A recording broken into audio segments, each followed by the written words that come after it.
everyone, welcome back to my channel. My name is Mila, you're on my book nook, and today I have some books that I wanted to talk about that I wish I could read for the first time again because they were so good for a variety of reasons. Now, I think I have done this type of video before. Editing Mila will double check. Editing Mila is like me in like 5 hours. That's me. Editing Mila is me in 5 hours. So I have a total of 6 books here. Well, technically, one is actually 3 books, but we're gonna head out as one because I'm talking about the overall story, right? And you know what? I'll save that one for last because I gotta keep you guys here. I gotta keep you guys watching. And if you're not subscribed and you enjoy these types of videos, you should subscribe, please. And I will love you forever. And I will be very happy if you subscribe. So the first book I have is Sabriel by Garth Nix. And I actually have it right here. And guess what? I have the 25th anniversary edition. So Sabriel follows our girl, Sabriel, who is an Emporson, a necromancer, except in this case, a necromancer who doesn't raise the dead. They put them back to sleep. I'm going to read the back for you because I think the back will give you much more information than I ever will. And I don't shut up about this book. The moment that I read the series, I read the first 3 books. I don't think I'm going to read the next 3. I might just like reread this one. Who knows? This is a great book for like, fall, like dark fall day. So I will read you the back. To preserve life, the person must enter death. As a child, Sabriel was sent across the wall to Ancelstier to safety. Now, 18 years old, she receives a cryptic and desperate message from her father, the Emporson, the magical protector whose task is to bind and send back to death those who won't stay dead, hence the necromancy thing. Fiercely determined to help her father, who is perilously trapped in death, and save him from the sinister free magic entity that has somehow ensnared him, Sabriel must prepare to enter death herself and find her destiny. Enter the Old Kingdom, a world full of dark secrets and dangerous magic. Anyways, so I really enjoyed this one. This took me by surprise because I like YA books, but it's come to a certain extent unless I know the quality of the writing and the book, like for something like Hunger Games, right? The quality is insane. For a YA book, like the quality of the writing and the world and just the messages there, it's bonkers, right? It's bonkers how good the Hunger Games trilogy really is. The subsequent good books are good, but I think a part of me liking the subsequent books, like the prequels, was a nostalgia factor. I enjoyed them, don't get me wrong. I was very sad during Sunrise on the Reaping, but it wasn't particularly, I don't want to say memorable, but it wasn't particularly at least Ballad of Songbirds and Snakes wasn't particularly memorable. But this one, I think about this so often, and this surprised me in the sense that it deals with death, it deals with coming to like into your adulthood like life, right? And it deals with like a girl who has this power on her. She knows about it. She knows that she's going to be the next Emporson, but it's like she becomes the next Emporson if her father dies, right? So, in this case, she becomes the next Emporson if her father dies. So it's like it really tugs on your heartstrings, right? And the writing around death and I guess partly grief and just the writing overall is just so good. It's almost like mature, but still in a YA sort of mind. And this was published, I think this is older than me, not gonna lie. First published. I don't really like the new covers, so I went hunting for this one actually. This was published in 1995. It is older than me. This book is older than me. So, and at the time, I don't think that YA as a category for books really existed. You sort of jumped from like children's to adult, and there was no in between, right?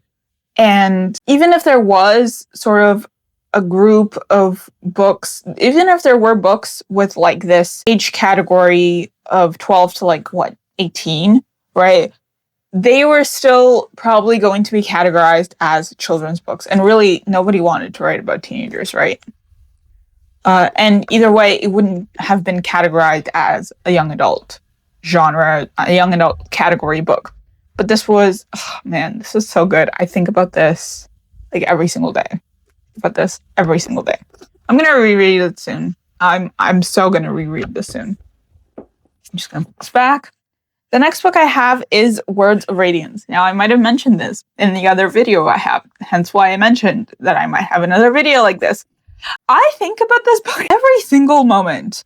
And if I'm not thinking about Sabriel, I'm thinking about Words of Radiance. If I'm not thinking about Words of Radiance, I'm thinking about Sabriel. So it just like kind of ping-pongs back and forth because I have a total of 2 brain cells sometimes, and those are the books that take up a majority of those brain cells.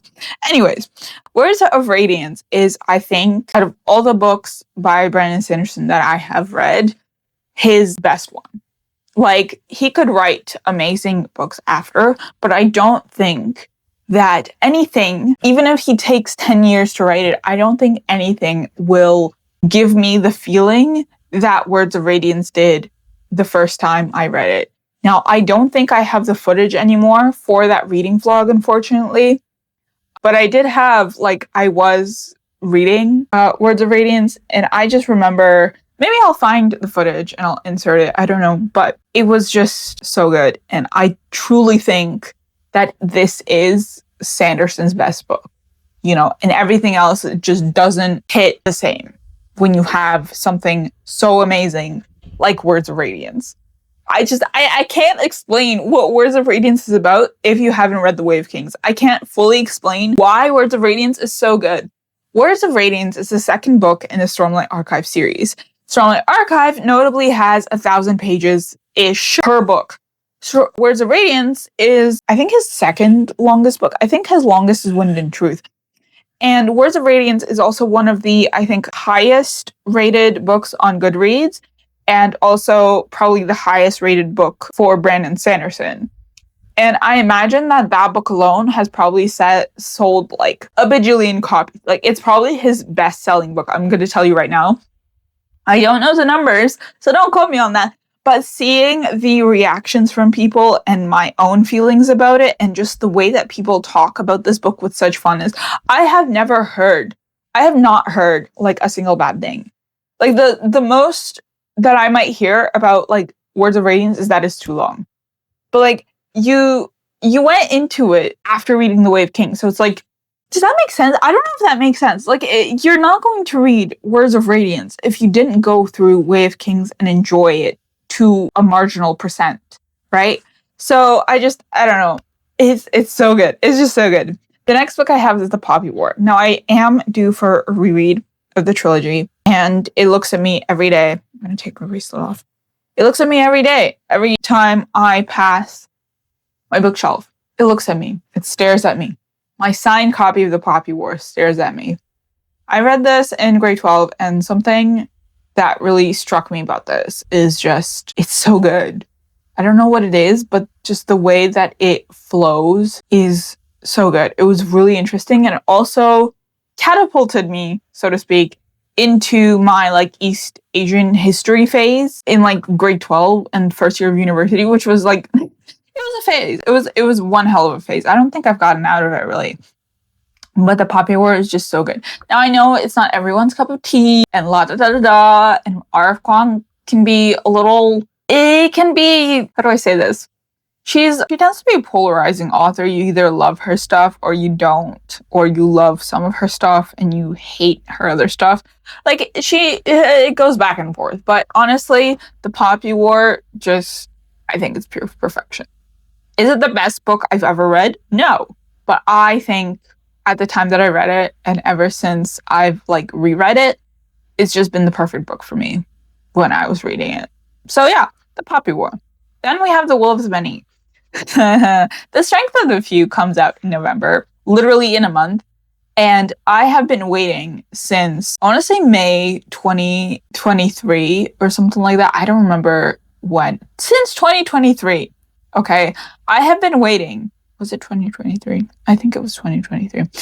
Because why have I been waiting so long when the book literally came out like in 2023, I think, like later in 2023, because I was an ARC reader, and that automatically adds a couple of months to waiting for the second book. Yeah, I was an ARC reader. I know the pain. I understand the pain of waiting. I've been waiting longer than a lot of you. Trust me. Yeah. Then we have The Witch and the Tsar. The Witch and the Tsar is a book that I do not stop mentioning. This was and still is such a special book to me because it follows a young Baba Yaga, also known as Yaga. This is during the reign of Ivan. Well, later on, he becomes Ivan the Terrible, like later on in the book.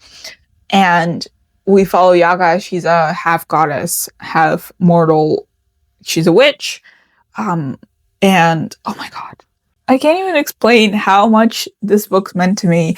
And also, it meant so much when I saw that the author posted like art that she, I think, commissioned or that someone did.